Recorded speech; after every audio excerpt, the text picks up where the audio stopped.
everybody, to Inside the World of Box Lacrosse ITWOBL. I'm Adam Levy, Steven Stamp, and Greg Beecher here with you for this one of the final segments of this week's episode. We're going to go into the predictions, one of the fan favorite sections of this program. So I hope you're ready and excited to see who Stamper and I are going to pick. And Stamper, I will let you kick things off with those Friday night games. Let's go Ottawa and Vancouver.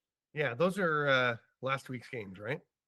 Those are last week's Yeah. games. So Yeah. we can see how we did last. Oh, we're going to see how we did last week. So yes, let's do that. Yeah, I had Ottawa. I totally forgot. No, I didn't. I had Vancouver. You had Ottawa. I did, yeah. Yes. Okay, so I got that one. Toronto, Calgary. I think we both had Toronto. I hope so. I think so, yeah. I'm sure I went with Toronto. So I remember saying I couldn't pick Toronto to go 0-6. Yeah. And I'm not going to pick them to go 1-6 either. Colorado, Rochester. I believe you had Colorado. I had Rochester, which looked really good for me until the last few minutes. And then you got it. And then there was another game that Greg just removed. And Saskatchewan and Albany. I had Albany.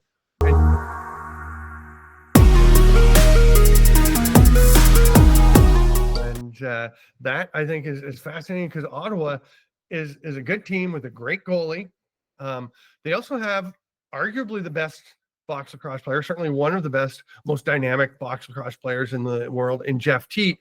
And they have scored 9 and 4 goals the last 2 weeks. They are actually on pace to have the third worst offense in NLL history in goals per game right now.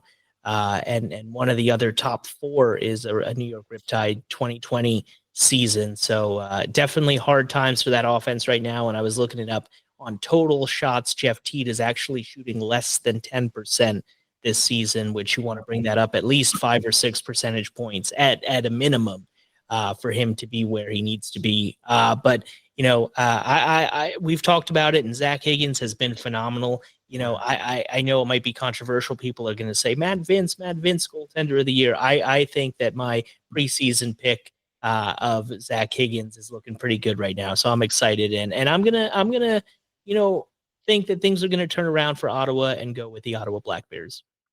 Yeah, we're going to take a look at why I'm also going with Ottawa, because they were fairly thoroughly outplayed in terms of chances. And I thought and here is Zach Higgins and some of the saves he made. We're going to let these run as we talk about this prediction, because he was sensational. I thought the broadcast crew did a really nice job of pointing out that the way Tino Farrow was on color, and he was really saying, you know, they were all over Jeff Teat. They're getting out, not giving him any space. And they were really overemphasizing covering him. With Riley O'Connor out, Ottawa is kind of looking for answers for how to make things work for Teat. I mean, Jeff Teat does a lot on his own. You just give him the ball and he's going to make good things happen. But you do need a team around him, as we're seeing. And you know, Connor Kiernan has been very good. Jacob Dunbar having a great season, but as a whole, it's just not really clicking. I think they want more from Kyle Matisse. I think they want more from Larson Sundown, which has been kind of in and out. So, you know, does Nathan Grennan get another shot? What does Eric Fennell bring? He played very well in the weekend, but I think they're going to be better. I just don't think they're going to keep scoring 4 goals a game. Obviously, right? Actually, it was, I believe it was the fewest in franchise history, in their young franchise history. So you definitely don't expect that to continue, especially with that offense. But yeah, I mean, just to continue as the Zach Higgins highlights roll, you know, I don't know if anyone's keeping track of acrobatic saves, but I you hit it right on the head there, that, you know, the type of saves that he's making. It's not just the amount of saves. I mean, there you go, right there on the break, sliding from side to side on the post. He's just such an incredible goaltender in terms of that. And we've really seen him do that throughout most of his career. But, you know, I would say, you know, for me, the turning point was when I got to see him a couple years ago during the Mann Cup run, the WLA season, and then, of course, against the Six Nation Chiefs a couple years ago. And, you know, he's really, I think, been at his best over those last couple of years.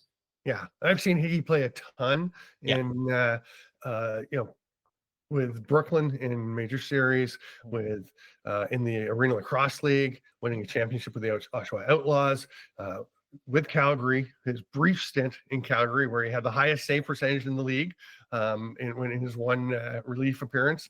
And then in when he finally got a shot to start regularly in Philadelphia, and with Israel winning a European box championship and being instrumental in some of their success at the world's level. And he's been great throughout, but I think he has been at his best the last couple of years. No disrespect to Matt Vince, who's fantastic. I mean, obviously up there with Dallas Elliott in the discussion of greatest goalie of all time. But I think even though Vince has a slightly higher save percentage, just watch this highlight reel, go back and watch it again, and you'll be like, yeah, no, Zach Higgins is the goalie of the year at this point. That's our awards section for the week. Zach Higgins is the goalie of the year right now. And we'll see. There's a long way to go. But I think the interesting thing, it's funny because I gave Tino Ferrer a shout out for the note he had on Jeff Teat. I also disagreed with one thing he said when he said, he said it's amazing to see the difference in style of Zach Higgins this year when he's playing with this New York or Ottawa defense as opposed to when he was playing in Philadelphia. And I was like, it's the exact same style. This is who he is. This is the goaltender that Zach Higgins is and the way that he's played. And I think he's just starting to get more attention. I think the big trade, when they gave up so much for him, kind of shone some light on him and made people think, what the heck, is he really that good? And now they're seeing he's really that good. Yeah, I mean, really, if you just have that Ottawa offense clicking more and scoring more, their record would arguably be better, and then he'd be in that conversation for everybody. But it always does come back to record, and when you are 4-3, well, I think some people, they like to blame one person, and the goalie is always a good fallback because he is the isolated guy in between the pipes. Yeah. But I mean, they're 4-3 and we're in the late fourth quarter. So we're perfectly timing running out of highlights here. But that's what it took, was to go through all that to see all the Zach Higgins highlights. And that's why we're both taking Ottawa, right?